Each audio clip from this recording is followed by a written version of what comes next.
bakiriya banjye mumeze mute?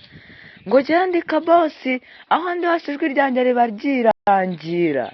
Hahahaha, tubazaniye iki? Mbazaniye agafilimi keza cyane k'akanyarwanda, abagakinnye ni Jodo.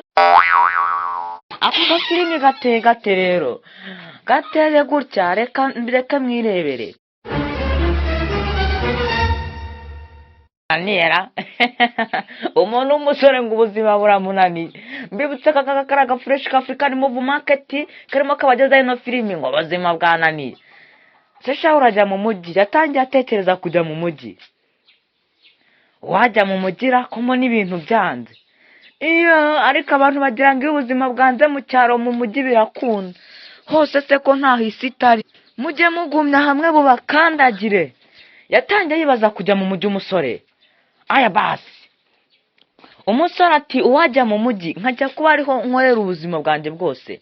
Ati umujyi dutuyemo urimo abakire benshi, hari umukire wahoze ushaka akazi.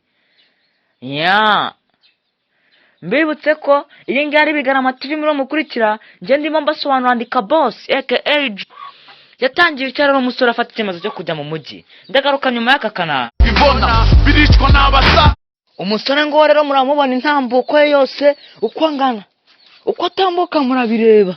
Ariko ashira kinane n'ikijaya. Aya basi. Mambo vipi mumeze mute? Kira gisore cyagiye ari ikijaya. Reba mu bitugu bye. Reba mu bitugu bye mana we. Mana yanjye abantu bubatse imibiri. Ngakora hano ko filimi imeze. Ari umusore arimo aragenda agana mu mujyi wa Kigali ajya kwa kakazi. Ngo yaragiye. Arakomeza aragenda. Aya basi yageze mu mujyi. Ubuzima ntabwo bwamworoheye. Iyi filimi yaryoheye abantu benshi. Aya basi. Ngo uwo musore aracyagenda mu bikari aho yavuye ni kure kwivuko. Mbibutsa ko ino filimi yaryoshye cyane. Igice cya mbere ntabwo gisobanuye, kirimo indirimbo ikingiki n'ikindi gice cya mbere gisobanuye cyacyo. Iyi filimi ngiye iteye ityo. Ndagaruka nyuma y'aka karirimbo. Yaje kugera mu rugo kwa boss. Dore nguwo sha. Yarahageze arakomanga. Boss injira. Umusore ngo kuko yitambukira. Karatambuka we kabosi. Niwe musobanuzi. Gafresh k'African Move Market. Niyo filimi igimo ibageraho. Filimi yitwa ngo iki? Kujya kwa kakazuri Nchakraf. Bigarama TV. Yaganiriye na boss we. Bimeze bite? Ni sawa.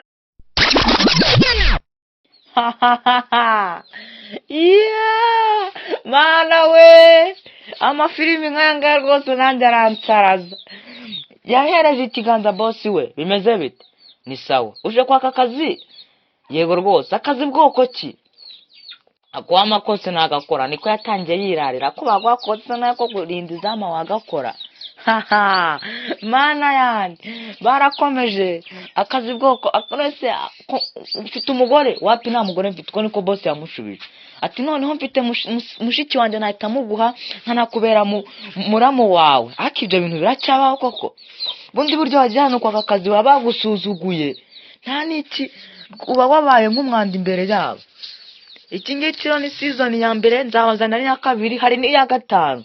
Ibyiza biri imbere. Barakomeje baraganira. Filimi rero yasoje itya. Yasoje bemeje ko ariko se umuntu boss we yaramubajije umva hari nyuma gatonya. Yarabanje baza boss wati nta biryo se nabi cyamwama ngo ndye. Ko nashonje. Boss wati se urya ibiryo bingana bite? Ati reka nirira ibiro 5 by'umuceri, ibiro 3 by'akawunga, n'ibiro 2 by'inyama, n'ibiro 10 by'inyama n'ijerekani y'igiko. Ibyo bintu ko kwajya mu rugo rw'umukiri urya ibyo bintu kazabona huba. Filimi yari soje cya nzabazanira bagi kabiri season ya kabiri.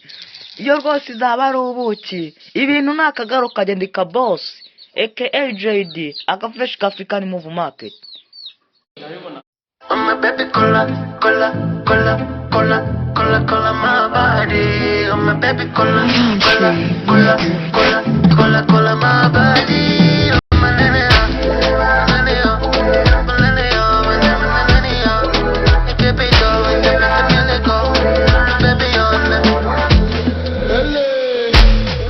heart to another level. Suena neza nkwereke ibitendo, igipepeko kirimo